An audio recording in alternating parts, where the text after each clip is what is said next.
Hi, and welcome to Hull & Hull TV. I'm Dana O'Brien, and I'm joined by Ian Hull, partner at Hull & Hull LLP, an innovative law firm that practices exclusively in estate, trust, and capacity litigation.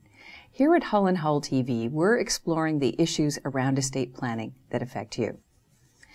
Ian, we've been talking about the blended family and how complicated it can get when someone dies. So let's back up for a minute and talk about how to avoid a family fallout.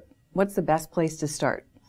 Well, I often will say to my clients when they come in to see me on the estate planning side, and I'll say, first of all, forgive me for asking all of these questions because I presume it's complex. It is impossible for second families or blended families to avoid scenarios for which they are not going to be ready for if they haven't canvassed some of the variables. You may not canvass every variable, but you've got to canvass the vast majority of variables with the blended family scenarios. So in terms of the variables, let's talk about some of those issues that arise when we have so many competing family interests.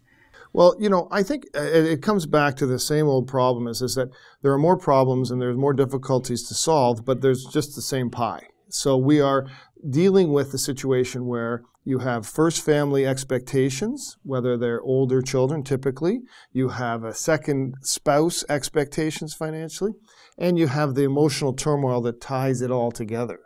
And sometimes it's held together by glue, sometimes it's just held together by a feather, and it takes very little to explode the tensions.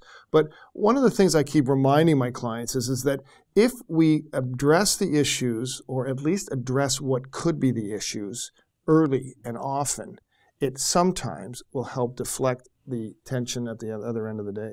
That leads to my next question. How do you manage the expectations?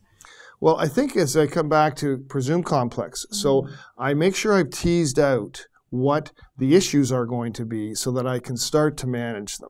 I don't want to oversimplify the expectations. There are some situations where second marriages or second relationships produce wonderful relationships with the first family children.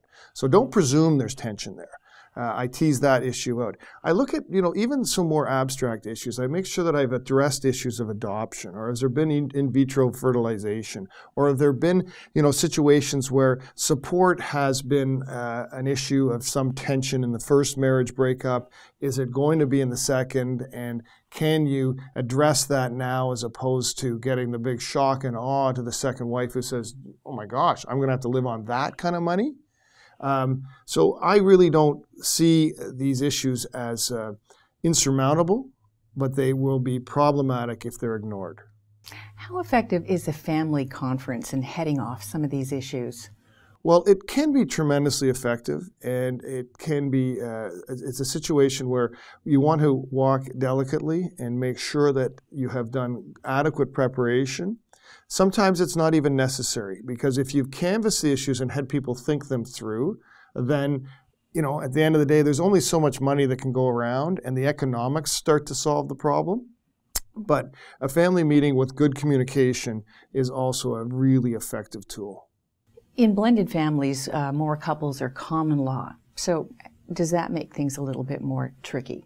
It really does. And, I always remind my clients that when they come to see me in their common law relationships, that the legal structure supporting you is profoundly different than the structure supporting a married couple.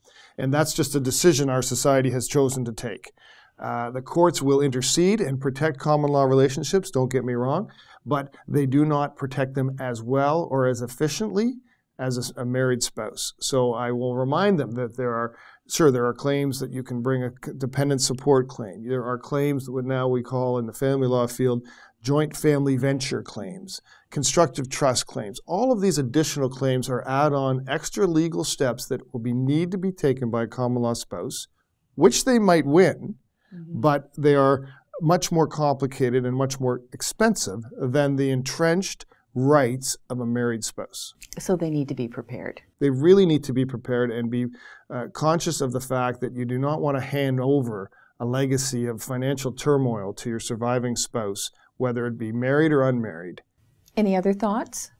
Well, my final thought would be remember to do a power of attorney and personal care power of attorney in Ontario. because that is often forgotten. We scramble around in a separated spouse situation to get our wills organized, but we forget the second part of it, and that is get new powers of attorney done. Good advice. Thanks, Ian. And thanks for joining us on Hull and Hull TV.